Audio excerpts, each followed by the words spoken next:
You're very welcome to another episode of the Corporate Governance Podcast, brought to you by the Corporate Governance Institute, providing quality education for the next generation of directors and other corporate leaders. This podcast is exploring about what's new in governance, the challenges, the opportunities, and how we make the most of them. I'm your host, Dan Byrne, and I'm joined today by Ruth Odih, Assistant Company Secretary at Centrica Plc. Ruth is an experienced leader in the world of corporate governance, tackling issues related to inclusion, diversity, as well as the roles of the non-executive director and company secretary.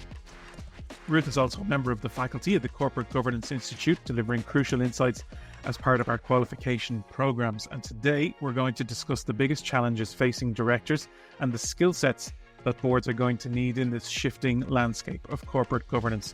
Ruth, delighted to have you with us today. Welcome.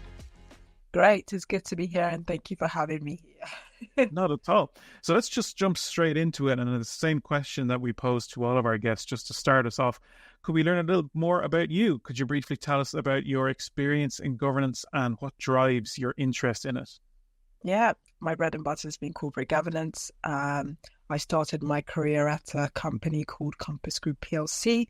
That's where I learned all the foundations around good governance. And I was there for a number of years before I received an opportunity to take on a role in Luxembourg, which was a very interesting and varied role. So I went there with a very open mind, looking forward to what I can learn. And it was a fantastic experience. I went with a financial services company / a trust company.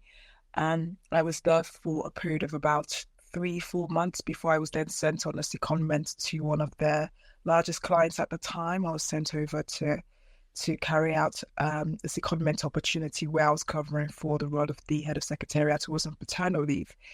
And it was a very interesting time. That was my first experience in private equity. It was meant to be a short stint, ended up being extended. It was a great experience.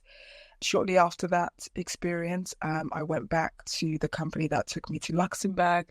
And shortly after I returned back, I received an opportunity to come back to the UK with a company called Hurricane Energy PLC. The company no longer exists. It's been bought by another organisation. And I was there for short amounts of years before about just over 2 years before I received an opportunity to move into Centrica Plc as the Assistant Company Secretary. Luxembourg is, I think, for many people... I think many people know it as a hotbed for business, but at the same time, it's quite small and mysterious to people who've never had experience with it. And I'm just wondering, off the top of your head, what would you say were the biggest takeaways that you had from working in a jurisdiction like Luxembourg? Oh, it was fantastic. So it was great to work in a very diverse environment. That's one thing about Luxembourg. You have people from different parts of Europe that work there, different parts of the world as well. So that was a fantastic experience and a good takeaway.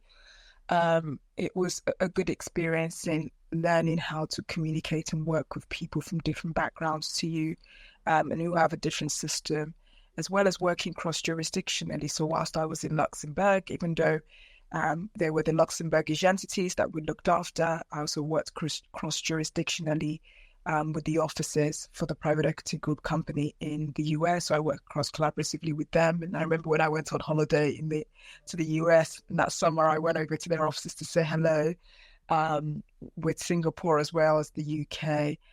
So definitely with that cross-jurisdictional hat on, working from a European hub in a very diverse environment was fantastic. Luxembourg is also known as a financial hub as well, so that was really good grounding in gaining that such good knowledge around private equity and funds and the financial sector within Europe. So we're talking a huge melting pot, really, for quite a crossroads. Yeah, it was fantastic. I think if anyone ever has the opportunity to work outside of the UK, in a different jurisdiction, it's one I encourage you to take. You will learn so much, you will grow as a person, your skills will be strengthened as well. Very interesting. Maybe we should do a podcast on Luxembourg at some stage in the future. Talking about life in Luxembourg, I enjoyed it. It was brilliant. Absolutely, yeah. Small but powerful. So we spoke, didn't we, before the podcast about what we were going to talk about today, and one of the things that we settled on was that the fact that this decade's been changed for everybody, from the pandemic to the current crises, and it's just everything's so fast moving. And I just wanted to get your take on it, really. What would you say are the biggest challenges facing directors today? Oh gosh, yes. Directors have a lot of things that they have to think about in today's world. First and foremost, we have an ever increasing regulatory framework that keeps coming up and it's growing. There is an increased need for greater transparency, which is a good thing, but there are also increased reporting requirements companies are having to adhere to. And for directors, it's important to be at the forefront of understanding what those regulatory frameworks that are coming into place are, how they impact the organization, ways of working, doing business. So there's a lot for them to take in that area. There's also an evolution around social norms, societal expectations, and stakeholders' expectations, which directors are expected to keep abreast of and to consider and think about how it maybe impacts the organization or impacts ways of working and doing things. Again, something else to think about, the ways we worked a couple of years ago is very different now. I mean, many organizations have a hybrid model, if not a remote model, and that brings its own opportunities as well as its own challenges, and organizations, especially directors, are having to ensure that the company is navigating this quite well. And then just two other points as well. There's the commercial and competitive nature of the world. Things are very fast evolving. Commerciality, as we knew it a couple of years ago, has significantly evolved. There is an ever competitive world we're in. There's AI that's coming up and, growing as an area. Whilst we do have a better understanding, there's still so much more we're learning, and directors at the forefront of this, thinking about how they embed something like AI into their organization, what it means for their workforce. Even thinking about the climate transition as well as something that they're having to think about. It's thinking about the workforce of the future, what skill sets do they need, how is the business going to evolve? And then finally, geopolitical challenges and navigating them. We're all connected in this beautiful world we live in. And there are impacts of some of those geopolitical challenges for some organizations, for some in the manufacturing industry, for some just because they have operations situated within that vicinity, and those are, they have to think about how they navigate that, and doing that as well with empathy and understanding, knowing that some of these geopolitical challenges will impact their employees and their stakeholders as well. That is a conveyor belt of strong issues, I would say, to put it mildly. From your own experience, maybe you have an insight on this, maybe not, but when you think about these issues and when you watch corporations across the world or boards across the world try to adapt, do you feel it's more of a sense of, oh my God, how do we keep up with all of this? Or do you feel that there's a confidence there? I'd probably say it's probably can be categorized into two buckets. I'm sure there's always the group that will feel like, how can we keep up? There's a lot coming at us. And that's absolutely fine to have that thought, because it is realistic. Change is happening. There are many things happening. So that's a very normal thinking pattern for those that have that. And I think there's another subset of people who like to be at the forefront, who are quite innovative, who are early adopters, who like to think about what could be coming up on the horizon, and are always thinking about how they prepare themselves for the opportunities that may come with some of those changes or requirements or fast-moving paces around them. So there are those two buckets. In all of that, what the directors and many companies will have to be thinking about or are thinking about is that notion of risk to the business. And I've used the language of opportunities as well. It's thinking about what are those risks, what are those opportunities to the business, and how can they harness it? And then thinking about the viability of the organization as well within the short and long term. And that's an important priority. At the end of the day, business is also there to make money as well. And so, thinking about how to ensure that the organization and the companies continue as a going concern, ideally in the long term. So if you were to give like a 2-sentence summary of how companies are doing adapting to all these challenges, what do you think you'd say? I think companies are trying their best. I genuinely believe companies want to do what is right.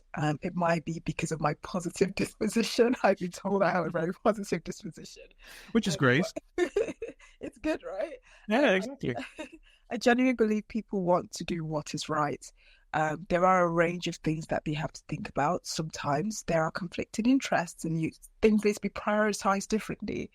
So I believe they want to do what's best, but sometimes what they can do is influenced to an extent by regulation, and maybe some of those barriers, some regulations may be causing.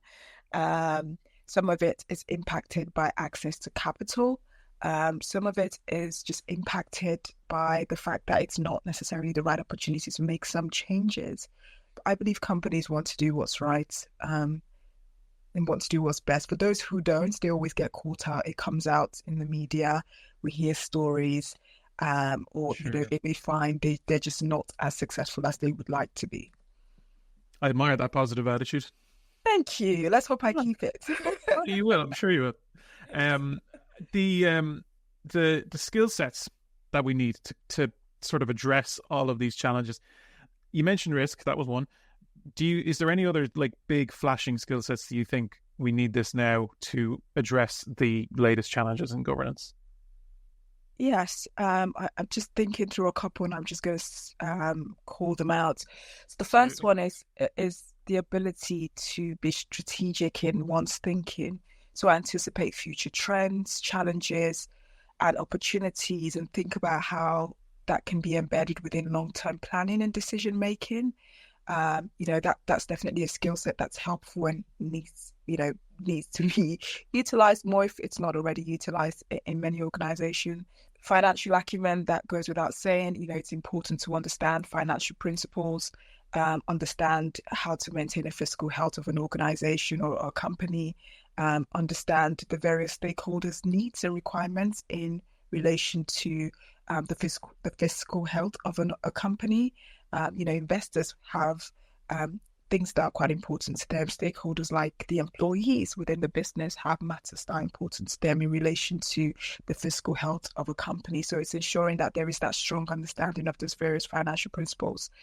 From a legal and regulatory standpoint, it's an awareness of the legal and regulatory requirements that an organization within a certain industry would need to be compliant with, being aware of some of those legal risks the organization may face and being at the forefront of that, and also engaging with the regulators. And I know for many organizations or for people, the notion of a regulator sometimes brings a bit of a shiver. It's looking to build on those relationships as well. And then, something we hear about a lot, the notion of diversity and inclusion. Diversity and inclusion is important. We want to ensure we've got a diverse set of thinking around the boardroom. We want individuals with different ideas, who have different experiences, to be around that board table. So, you've got the right skills and the right mix to make the right decision for the organization and for its stakeholders. And just thinking back to the point I made earlier on about how as a society it's evolving and things are quite fast paced, and geopolitical challenges, stakeholder expectations. We definitely want to be thinking around emotional intelligence and ethical judgment. We want people and organizations to have strong ethical principles that help to guide their decision making. We want to ensure that there is more stories around good companies living out integrity and trust, rather than what we see a lot more in the public news now, which is around a lack of integrity and trust. As I said before, I believe organizations want to do the right things. We are humans. There are times decisions are made that are not right, and we've got a lot of them in the media right now. Yeah. But generally having people around the board table, having people in organizations that are pushing for the development of good emotional intelligence and ethical judgment will be very helpful in supporting companies to improve governance, improve effectiveness, and contribute to an organization's overall success. So with all of those crucial skill sets, especially the ones that may have increased in importance over the years? I mean, you mentioned the financial side of things that's been present for decades, but the newer ones like, for example, DEI and all of that. Do you think that the average boardroom, in your opinion, has those skill sets, or do you think there's an element of lagging behind? Are you referring to, an understanding of the importance of diversity and inclusion to an organization? Yeah. Again, I'd like, maybe again, like positive disposition. I'd like to think a lot of people should know this because, it's very out there. It's a hot topic in its own right. We constantly hear about how good it can be. But it's one thing talking about it, it's another thing believing in it. And I think maybe that's where the disconnect is for some organizations and some boards that may not be where they need to be on their diversity and inclusion journeys. Again, just a reminder that this is a journey as well. And I'm hoping that for some organizations, they can move quicker than they're currently moving, but it's a journey.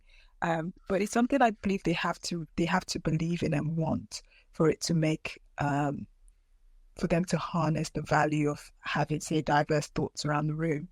If you're to think about it commercially, when you have a diverse set of people around your boardroom with different ways of thinking, when you're thinking through a commercial point, you're more likely to think about it in a broader and wider way that will be beneficial to the organization in the long term than if you have a small group of people who are thinking things through, say, a tunnel mindset and, thinking things through from a very narrow viewpoint just because their experiences may not have exposed them to alternate views. And not to say that that's a bad thing.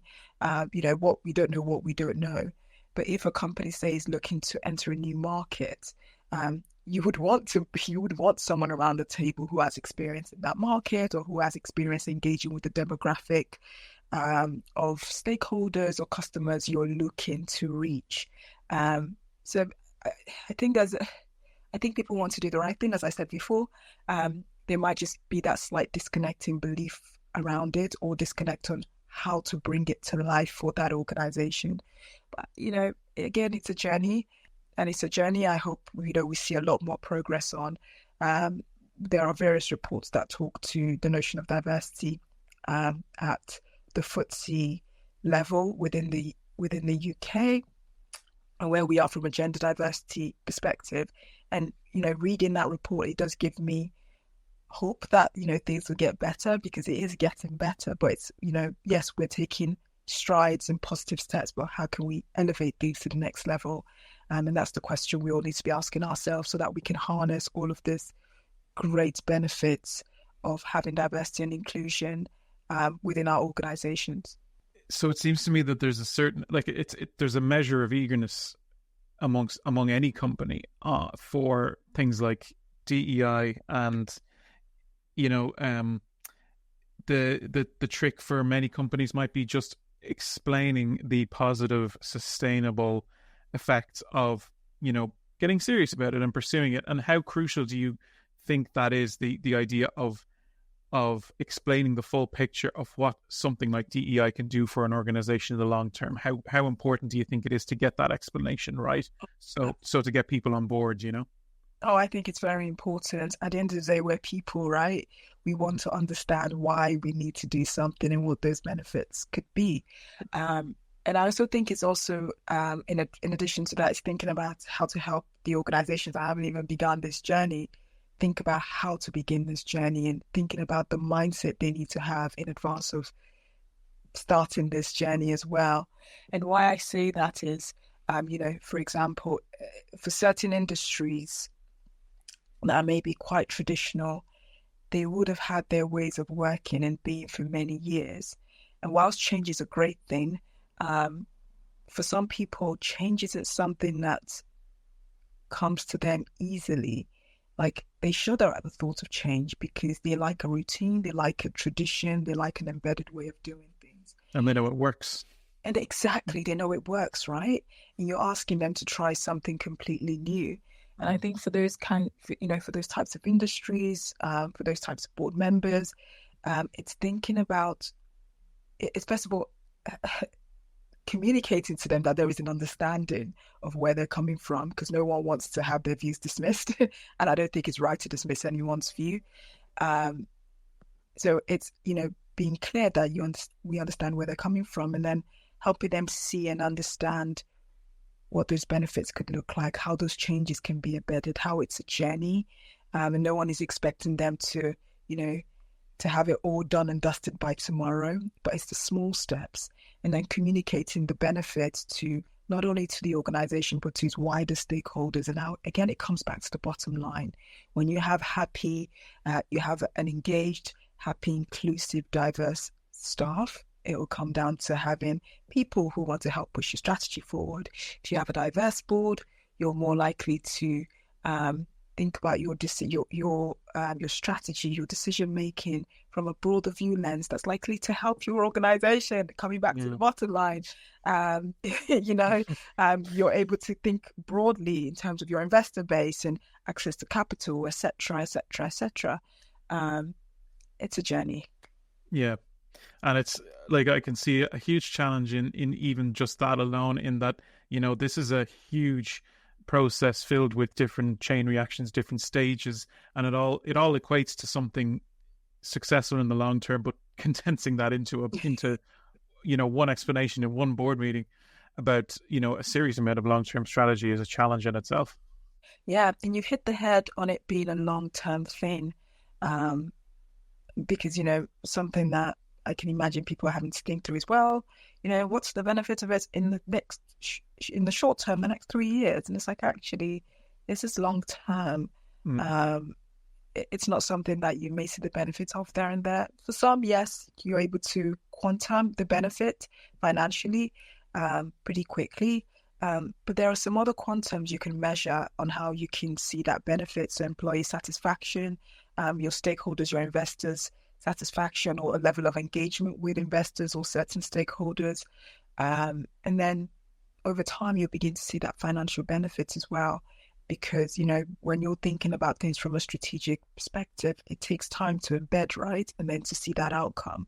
So hopefully by making that consideration pretty early on and embedding it into your ways of working and thinking and strategic decision making, once the fruit of your strategic decision begins to surface, you'll see that benefit within that.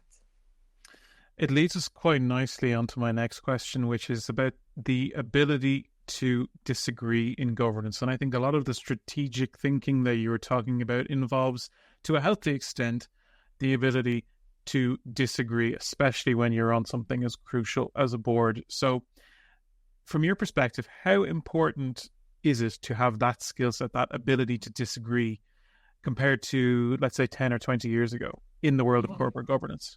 Yeah. First of all, I'll start by saying that oftentimes when we hear that word disagree, it's often affiliated with a very negative connotation. I think for most people, they hear disagree and they think, someone just speaking over them or someone shutting them down, shutting their views down.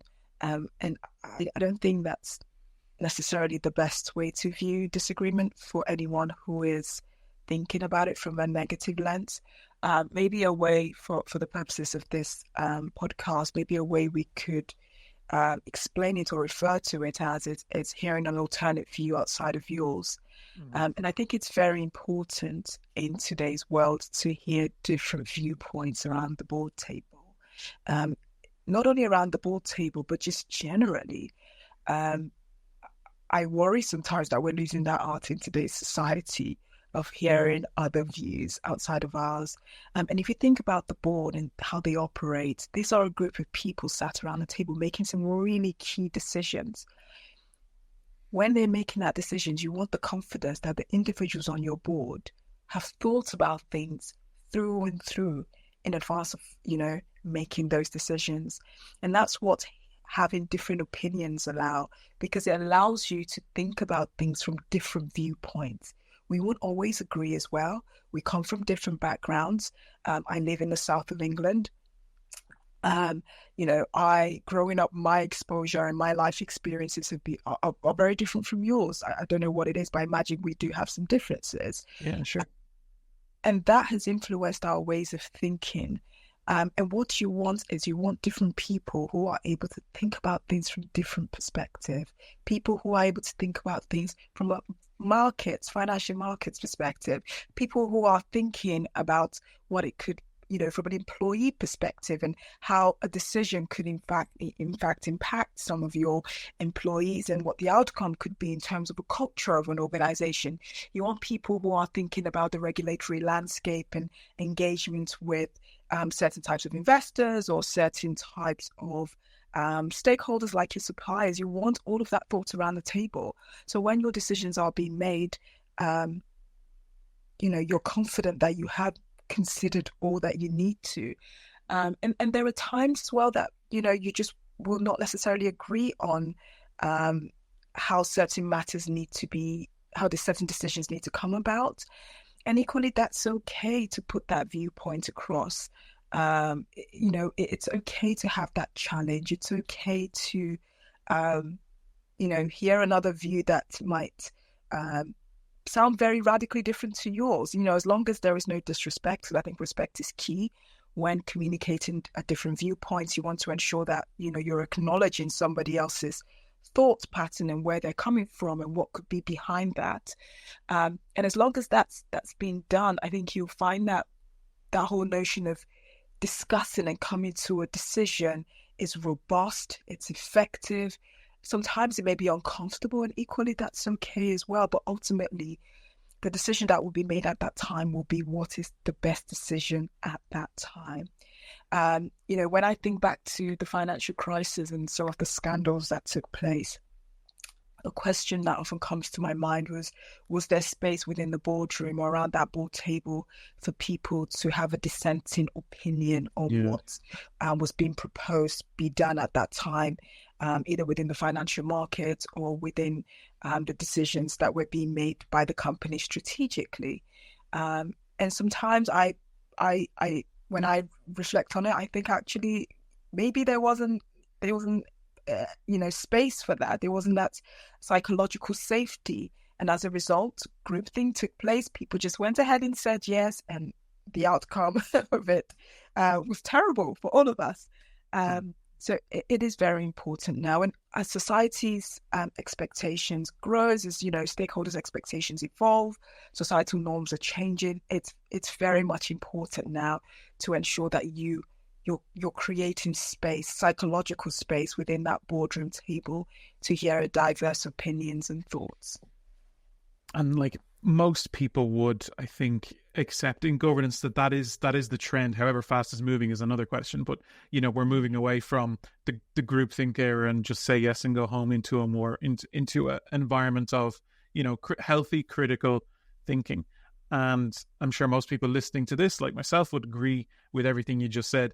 And I'm just thinking of when it comes to the actual moment where you feel like, there's an element of disagreeing needs to happen here in order to achieve a more constructive decision-making process.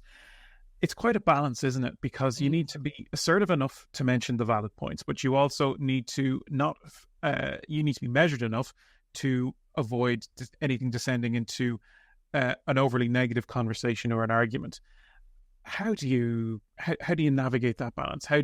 Is there any tricks, or have you picked up anything in your extensive career in terms of getting it exactly right on that?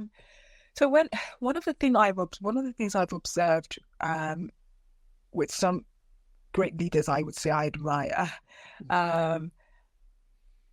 it's actually something I have seen across the board, actually, in the different organizations I've worked in, and the leaders I've had the opportunity to see in action or work alongside, is their ability to take a step back and look to understand things from someone else's perspective. So think wider than their immediate self, think quite broadly, and to be measured in their thinking of what might be behind someone else's sort of thought process or pattern or viewpoint. And, there's an element of that. There is an element of maturity that comes with that. And, just experience, strong experience, having seen things maybe in different organizations or through the years. And, that's why it's very important to have around the table people with, good experience in their various fields, who have the knowledge and depth of character as well. I think is very important because all of that helps. So yeah, being able to take a step back and see things from another angle and perspective and ask the question why, what could be behind that? Is there something else I haven't considered? And then ensuring that there is space for collaboration with others to just ask somebody else what their views are and look to understand why. Again, coming back to that point around why. And then something that helps in terms of managing that delicate balance, to be assertive, to be, to put across maybe a viewpoint that may not necessarily be in alignment with what everyone else might be thinking, is the culture within the boardroom or the culture within the organization. And it's important that there is always that psychological safety for people to express their thoughts, again, in a respectful way. But from what I've seen, it's definitely the ability to take a step back outside of oneself and flip the coin on your thought pattern and see it from another viewpoint and another perspective, looking to understand what the why could be for somebody else and as well as for yourself, because you might be vehemently strong on a particular point without understanding the why and what's going on within you, because the viewpoint you may be pushing for may just be maybe one that's influenced by pride, because this is a stance you think is right or could look good for X reason, and what's underneath it is pride, or it could be from a personal experience, or an experience you've heard of or seen, or a feeling you may have. So just looking to check in as well with yourself to understand what's driving the thinking personally, when you're again putting in a viewpoint or looking to share something either around the table or with others that may be dissenting. It's just looking again to understand what's behind that for yourself. So there's a sort of a dual responsibility between making sure to offer your expertise, your opinion, but also to just get that little bit curious about where the other one is coming from. Correct. Yes. And I think when we do that, one, it helps create a calmer environment for some of those difficult discussions as well. If you were across it, put yourself in that position. So you're sat across somebody and you're having that difficult conversation and they are very measured and are thinking things through from your perspective or looking to understand that, you'll get that feeling in how they communicate to you. And any sense of unhealthy tension is likely to drop. Tension isn't always a bad thing. It's just whether it's healthy or unhealthy tension. So any sense of an unhealthy tension is likely to drop. And what you will be left with is a robust discussion that's not centered on emotions, but it's centered on objectivity, centered on, focusing on a solution to the problem. There are times for emotions as well. There is a time for that around the table. If something is critically wrong, it's just awful, should never have happened or be happening. There's a space for that, again, ensuring it's all measured. But you want leaders who are able to make decisions, who are able to take a step back, think things quite widely and think about different viewpoints. I wanted to turn, before we finish, to two other critical issues, and you did mention them at the start of the podcast, which was AI and ESG. And, there's so much being written about both. There's so much written, especially about what's coming down the tracks and what companies are facing in relation to both these issues.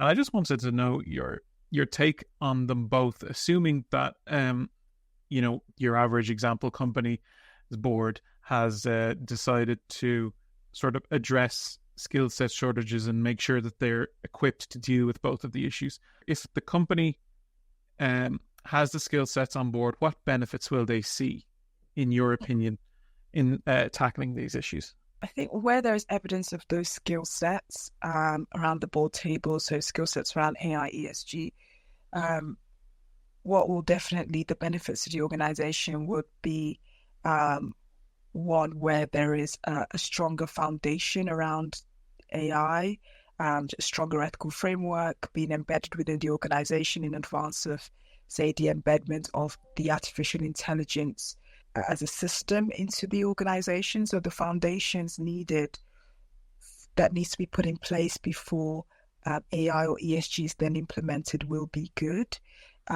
You'll have somebody on the board who's able to hold the company to account on what it is doing within those spaces and those areas. So, for example, with ESG, you'll have a member of the board who's able to ask those questions around what the company is doing in terms of its ESG plan and policies, how it's embedding them and bringing them to life from a strategic perspective. They'll be able to hold the executives to account as well. They'll understand the language. They'll understand what's relevant in terms of the focus area for the company and what might just be a distraction, and how it also sits again within that strategic framework, because AI and ESG should all be supporting the strategy.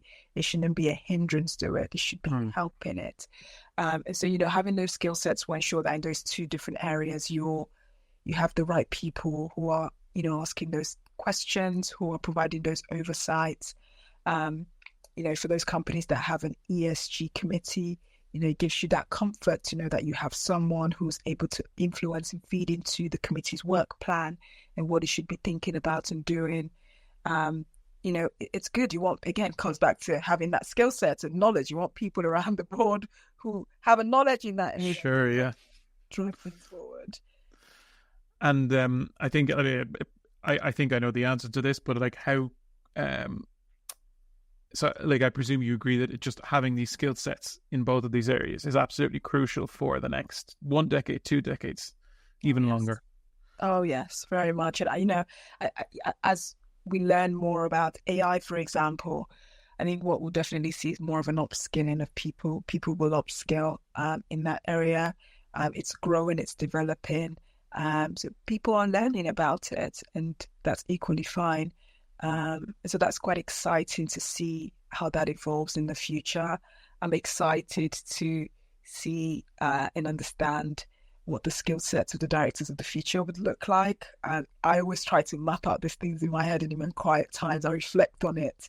Like in a digital world where AI is fully embedded in our operations and how we do and think, what could that board that's driving those companies forward, what could they look like? What skills do they have? So I'm very excited to see all of that come into play and into light in the future.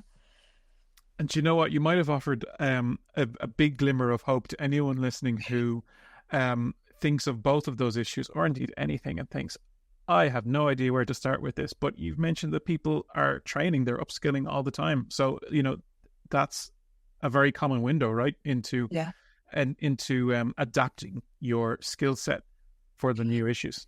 Oh yes, I'm a big believer of that. So I love learning. You'll probably hear it in my voice. Absolutely. I'm learning. It's something that makes my heart smile. Every year I try and think about one thing I could do to upskill myself, to learn. And I'm a lifelong learner, and I believe everyone should, especially those that sit around those board tables. If you find that, for example, ESG is not your strong suit, not something you're fully aware of, how it operates, or you want to understand a bit more, take a course on ESG. And I know the CGI runs the ESG diploma. Take a course. There are courses out there, a short course. Look to understand. Investing in yourself is one of the best things you can do. Such a big advocate of that. I would imagine as well, similarly in the role of AI, and as we're learning more about AI, you'll see more people upskilling as well, looking to understand how the notion of AI transpires into sort of real life application and operations within businesses, how companies have to think about the notion of AI strategically. It's exciting. There's a lot more to come. Watch this space. Yeah. And thank you very much for the lovely vote of confidence there. We're coming to the end of the podcast, and I'm overwhelmed by your positivity. I think it's absolutely fantastic. There are so many, I think, people look at governance these days, it's just increased responsibilities, and there's hosts of new issues, but there is a way to not only come through it, but to seize on opportunities and make the most of them. It's just like anything, it's just a world that's shifting. And I was wondering, as we come to the end, what would be your key takeaway on the back of this episode for any listeners? So at the start of the session, you asked me a question, and I'm not sure I answered it quite well, about what drives my interest in governance. I did a master's in law and development, and one of the things that was driving that, I've always had an interest in understanding the impact of organizations on their stakeholders, be it the shareholders, employees, people within the communities where the companies operate. And I've always had a keen interest in organizations doing the right thing and wanting them to do the right thing. So my one advice would be, every single one of you has the ability to help a company, to help make this world better by helping organizations in your various workplace, if you're a director or if you're an employee, to think about how to do the right thing in the best way for the company. And, for an employee, it could be, looking to put your best foot forward, because by doing that, by thinking strategically, even within your small circle of how to do things better, you're helping drive a better way of being and acting for the company. And then for the directors and those who make those decisions, it's thinking about broadly about your stakeholders. Are you doing the best that you can for them?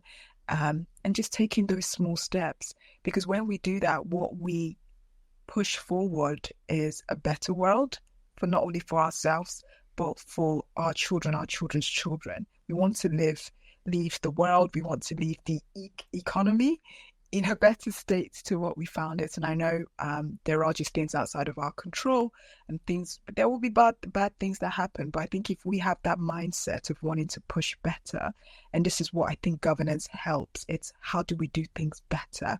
How do we ensure that we're making the right decisions that can help us in the future? And having that mindset will ensure that, things are slowly moving and improving to be better. So that's my definitely one advice for the present and for the future. Well, thank you very much, Ruth. That was a great conversation, positive, illuminating, and adapting really is a crucial topic for aspiring board members, and to know exactly what's coming down the tracks and how you can seize on everything and sort of make a better environment for yourself and the company that you're working with. So thank you very much, Ruth. Thank you. Thank you for having me. Not at all. That's it for this episode of the Corporate Governance Podcast. Join us again for the next installment of this new series. And in the meantime, if you're looking to expand your leadership career with quality education in corporate governance and ESG, check out the corporategovernanceinstitute.com and explore the many opportunities we have on offer.